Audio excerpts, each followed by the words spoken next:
Picture this. Europe, 1944. Winter, cold, biting like a pit bull that ain't been fed right. Sky low, gray like someone painted it with dirty war smoke. And on the ground you've got a bunch of American GIs. Young, tired, hungry, boots frozen stiff like steel rods, dug into the mud of some nameless Belgian forest, just trying to smoke their ration cigarettes without their fingers snapping off, when all hell suddenly breaks loose.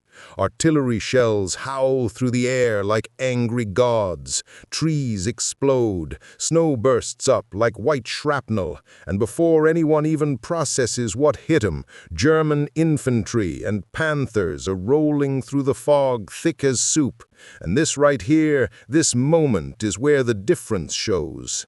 Because while British, Canadian, even some French units might pull back, take cover, regroup under doctrine, like the book says, the Americans look at each other like, nah, we ain't dying hiding behind no damn snowbank. And without a general screaming orders, without a briefing, without even knowing the size of the force hitting them, whole squads stand up, bayonets fixed, BARs ready, yelling, let's kick some Nazi teeth in, and charge straight into the gunfire.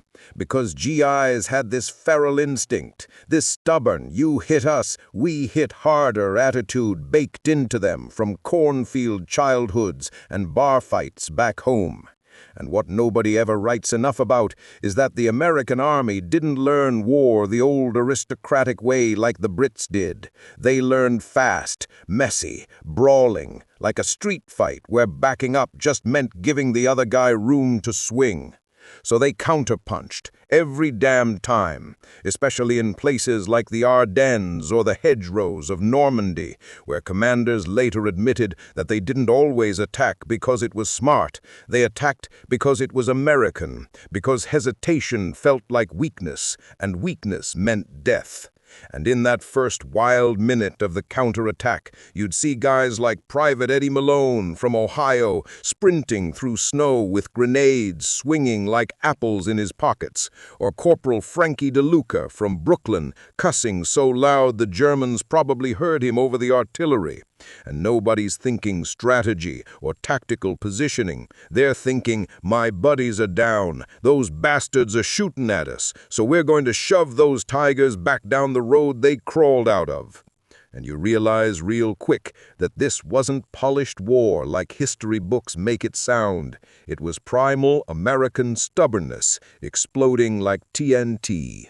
Now here's where the real meat of the story starts cooking. Because once those American boys charged head-on through snow and machine gun chatter, the battlefield turned into something out of a fever dream.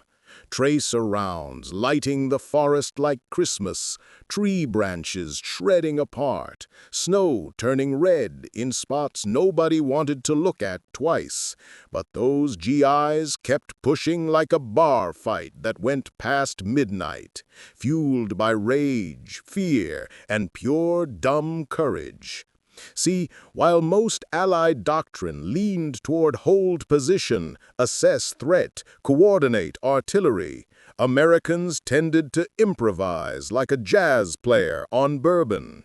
Some sergeant would scream flank left, another guy would already be halfway right, and somehow the chaos worked, because instead of huddling behind logs praying for reinforcements, they'd crawl, sprint, belly drag through frozen mud, tossing grenades into barn windows, firing garans till the barrels steamed in the cold, and every loud boom felt like America screaming back at the Reich. Imagine being a German officer that day, expecting the enemy to break and scatter. That's how the Brits usually operated under proper command structure. And instead seeing a bunch of Yankees charging like they ain't got two brain cells to rub together, but enough heart for a whole damn army. And suddenly the German line is like, what the hell is this madness? Because Americans didn't fight pretty. They fought personal, And most of these guys didn't grow up thinking of war as some noble gentleman's duel. They thought of it like holding your ground in a back-alley fistfight, where if someone swings first, you don't step back to think. You step forward and knock teeth loose. And that's exactly why counterattacks became kind of the American signature move. Not just in the Bulge, not just in Normandy, but in North Africa at Kasserine Pass after the first embarrassing beating. In Sicily, when Patton pushed like a man possessed.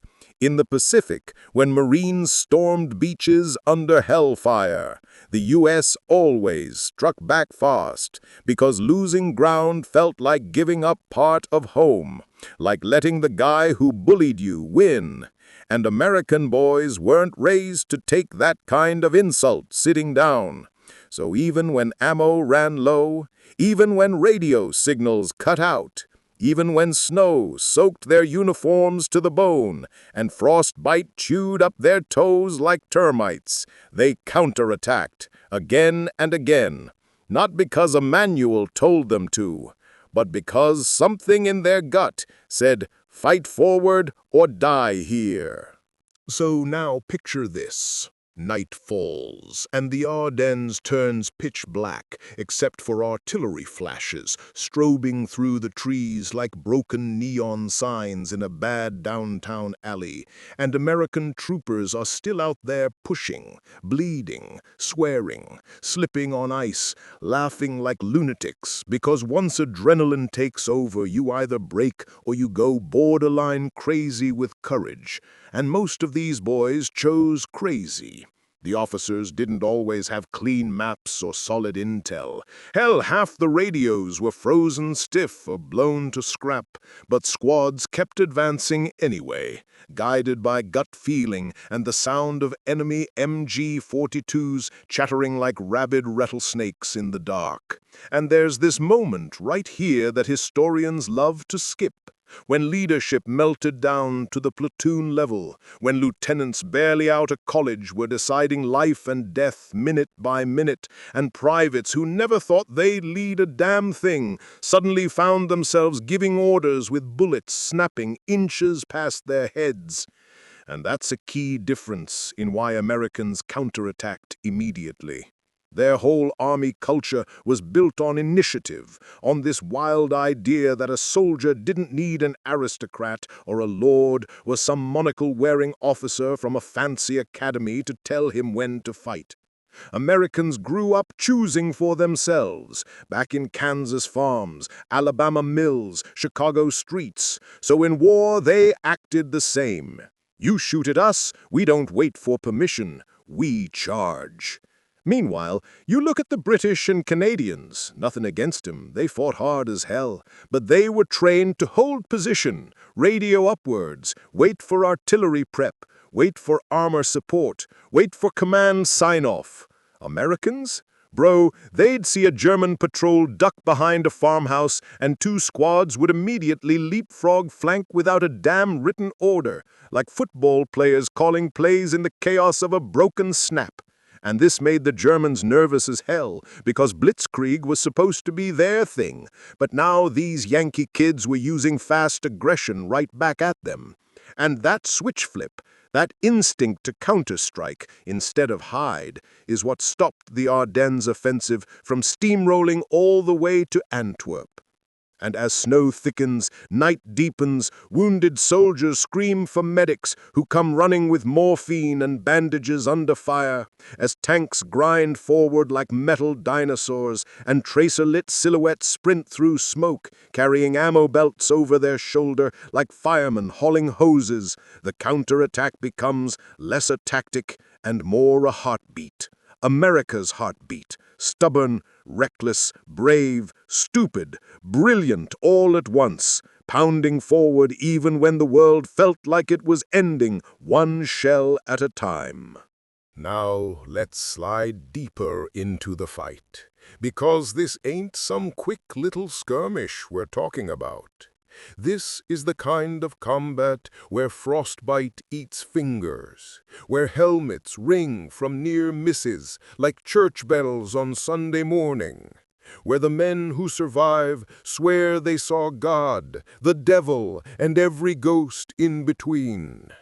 Dawn crawls up slow and ugly, painting the snowy Belgian hills with a sick orange glow from burning trucks and shattered Shermans. And the Americans, instead of resting, instead of retreating like some Allied units still doing textbook withdrawals, reload, curse, spit in the snow, and go again, pushing forward up ridge lines so steep their thighs burn like molten lead, because retreat ain't in their blood unless someone orders it twice and yells real loud.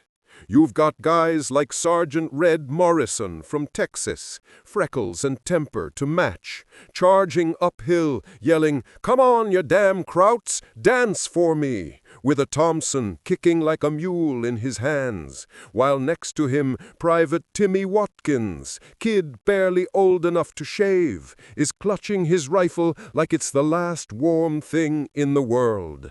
Scared out of his mind, but moving anyway, because nobody wants to be the one who hesitates when the rest are rushing into fire. And that's the American thing right there. Fear doesn't stop them, it fuels them like gasoline poured on a bonfire. German commanders radio frantically, confused how the hell these GIs keep attacking with such limited artillery prep and half the supply convoys wiped out by snowfall. And one Wehrmacht officer later wrote something like, "The Americans fought like men with no rear, no hesitation, only forward." That's because U.S. doctrine, especially by late '44, wasn't fancy or aristocratic like the British approach built off centuries of empire. And it wasn't rigid like the German-Prussian structure either. The American army was a mutt.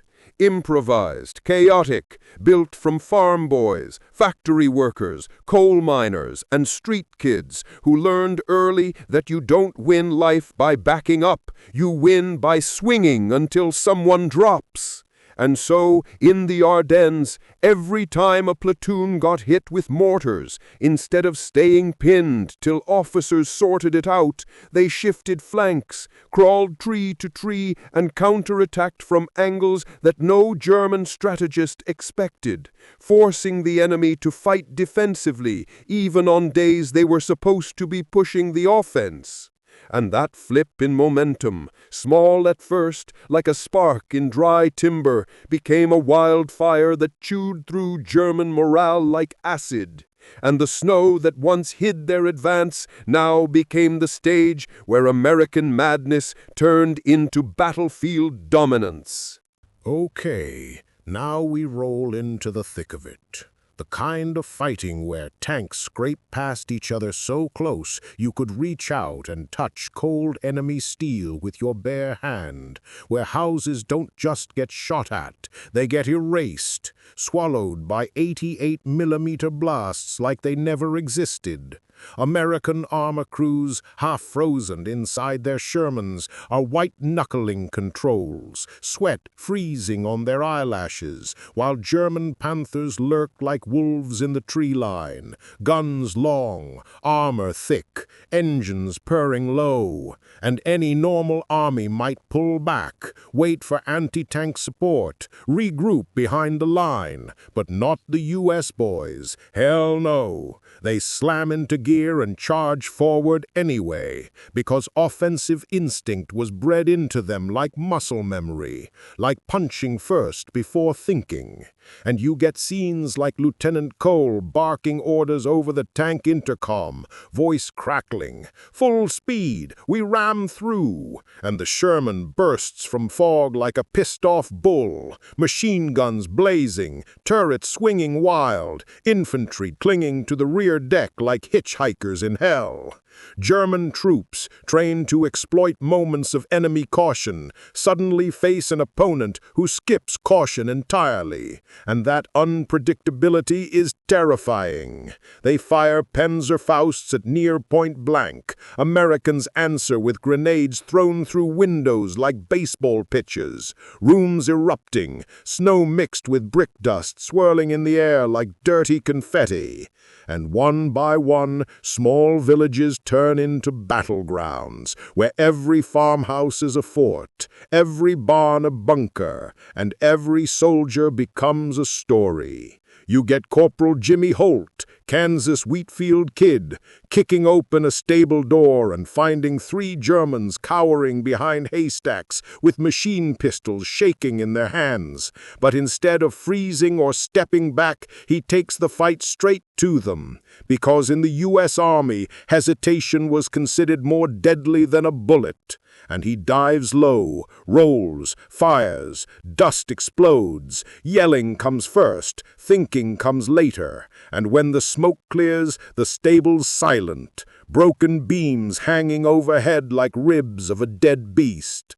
And moments like that, reckless, instinctive, brutal, became the backbone of why America counterattacked when others crouched and covered, why GIs treated incoming fire like a personal insult, why their battlefield rhythm wasn't defense to offense, but offense to more offense, like a boxer who only knows how to punch forward. And that is exactly how lines held, how Germans stalled, how the Ardennes didn't swallow Europe whole. Now, let's drag this story into the cold gut of winter, where the war stopped being just gunfire and strategy and turned into survival at its ugliest. Foxholes dug into frozen soil like graves waiting on occupants. Fingertips blackening, lips cracked like old leather.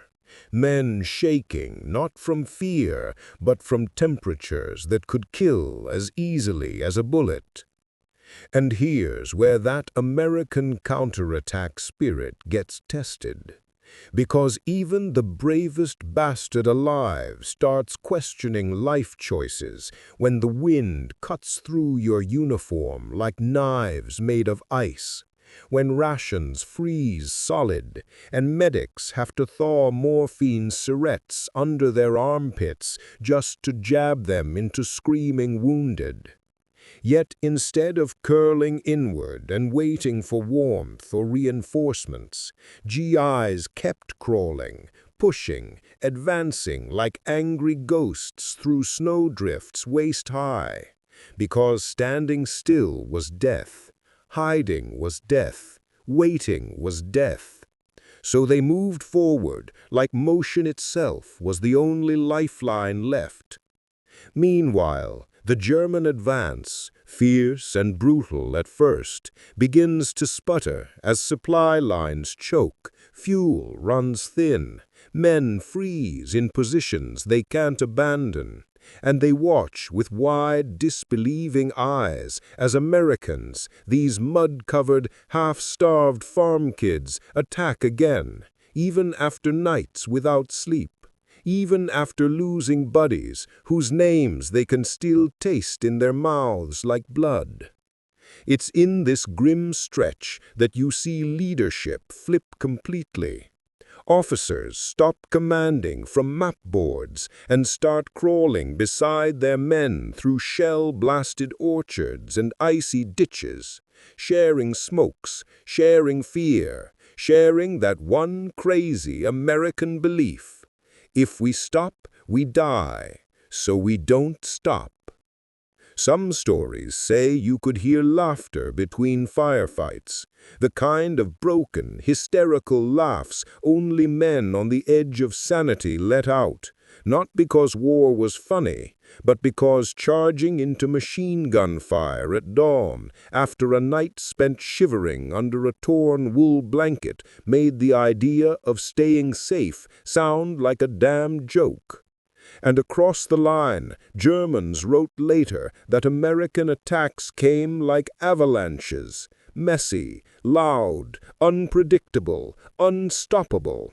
Because no matter how many times they got pinned down, no matter how many times mortars cratered the snow around them, those GIs would regroup in minutes and counterattack like they had something holy behind them, something bigger than orders or generals or strategy, something like, "You're not taking this ground, we are." That mindset, raw, reckless, relentless, is the spine of this whole story. The reason the Ardennes bulge snapped shut instead of swallowing the Allied front. It wasn't clean, or brilliant, or elegant. It was stubborn, chaotic, American to the bone. And so, after weeks of snow-choked forests, white-hot gun barrels, men crying out for their mothers one second and charging like warriors the next, something in the Ardennes shifted. Not in a dramatic trumpet-sounding movie moment, but quietly, like frost melting off a branch. The German advance slowed, then stalled, then cracked like thin ice under a heavy boot. Because fuel ran short, morale bled out, and every time they tried to dig deeper into Allied territory, there were Americans waiting. Not hiding behind logs and praying for orders, but standing tall, rifles up, ready to punch right back. That's the heart of why the U.S. counterattacked while others sheltered. It wasn't that they loved war. Hell no. War chewed them up inside, left them hollow-eyed and older than their years. But something stubborn and fierce lived inside them. A burning refusal to bend, a hatred for backing away from a fight, a belief that if someone hit you, you didn't fall, you rose twice as hard. And that spirit rolled across the Ardennes like thunder. And when the snow finally stopped falling and the smoke cleared, the battlefield was silent, except for medics whispering soft prayers and boots crunching over frozen earth. But the line held, barely, painfully, heroically. And the German war machine, once unstoppable like a steel tide, realized they'd thrown their last punch.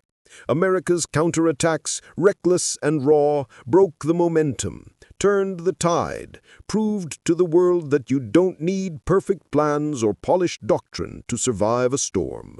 Sometimes you just need raw heart, grit, and the guts to stand up when every instinct says to duck. So when the history books talk strategy and supply routes and weather patterns, remember the real reason the Allies didn't shatter in that forest. A few 100,000 American boys who refused to run, refused to hide, refused to bow, who counterattacked like madmen because giving ground was the one thing they could never stomach. That's why snow-cold Belgium became the graveyard of Hitler's last gamble. And that's why the world still remembers those boys, not as perfect soldiers, but as unstoppable ones. And folks, if that story lit a fire in your chest, if it made you feel the cold, hear the gunfire, march with those boys through the snow, then do me one solid favor. Hit that like button. Drop a comment, and don't forget to subscribe to the channel. We've got hundreds more stories like this, raw, real, powerful, straight from history's trenches. And trust me, you don't want to miss what's coming next. This is your storyteller signing off. Stay curious, stay bold, and I'll see you in the next war-torn chapter of history. Until then, keep the spirit alive.